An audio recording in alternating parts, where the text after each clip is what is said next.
Isang kababayan natin na paalis sana papunta sa bansang Saudi Arabia bilang isang documented OFW pero naharang sa immigration.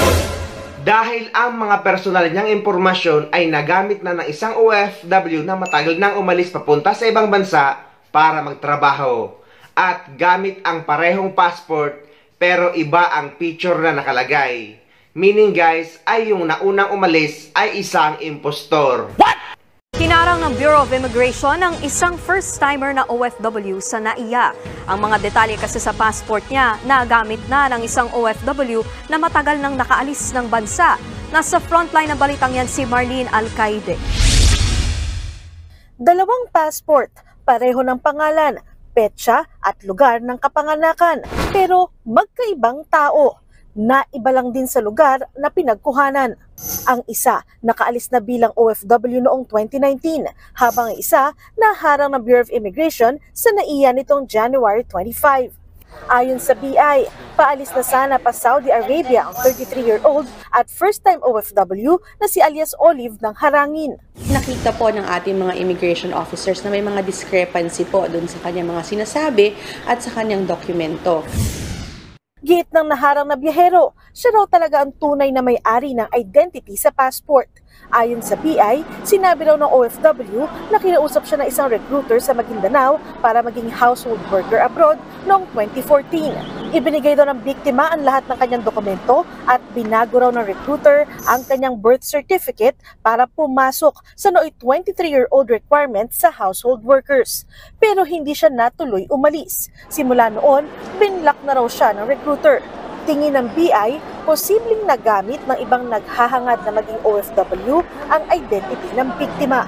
Actually, in the past po, may mga na-encounter na tayo na ganitong insidente, pero pasulpot-sulpot po, very rare. It's very difficult to intercept cases like this because they have all the complete documents. But at the end of the day po, hindi pala sila yon. There's a different person owning that identity. Modus daw ito ng mga pasaway na recruiter.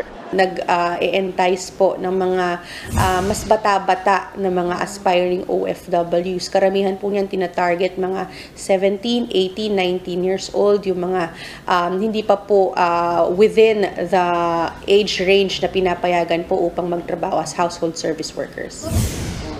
Bukod sa immigration, iniimbestigahan na rin ng Interagency Council Against Trafficking at NBI ang nangyari. Sinitrace na rin ang unang nakaalis na OFW at hinahanap ang recruiter. Pinauwi naman muna ang hinarang na OFW. May paalala naman ng otoridad sa mga gustong magtrabaho abroad. Matutunan po natin na protektahan ang ating sarili. Huwag po tayong papayag kapag ganito na po ang offer na nais po nilang baguhin ang ating identity, ang ating dokumento, papakitaan po tayo or pagpipresentahin tayo ng mga fake documents, fake stories. Actually, matagal nang nangyayari ang ganitong kalakaran nung uso pa ang mga pamimeke ng dokumento. Na may mga kakilala nga ako na ginagawa ito na ginagamit yung pangalan ng kapamilya nila para makaalis yung isang kamag-anak nila papunta sa ibang bansa para magtrabaho. Pero ang disadvantage dito na kapag yung original na may-ari ng pangalan or mga impormasyon ang lalabas or pupunta sa ibang bansa ay maharang ito sa immigration. Dahil makikita sa system na itong tao na ito ay lumabas na papunta sa ibang bansa, pero bakit ngayon ay may haharap sa mga immigration officer na may parehong kapangalan? Though may mga OFW talaga or mga pasahero na may mga parehong pangalan, kaya nga yan ang rason kung bakit naihit tayo or naihit ang iba sa NBI.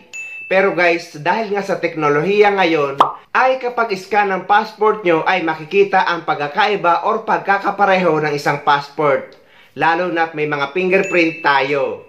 Kaya guys, hindi na uubra ngayon ang mga pamimeke sa immigration. Ano na kaya ang nararamdaman ni kabayan na nakaalis papunta sa ibang bansa na gamit ang impormasyon ng iba or passport ng iba? Siguro kinakabahan na siya ngayon dahil pinaghahanap na siya ng ating gobyerno.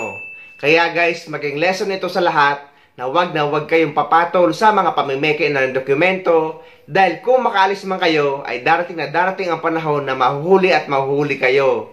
Kaya maging lesson ito sa lahat ng mga OFW at sa mga kababayan natin sa Pilipinas na gusto maging isang overseas Filipino workers.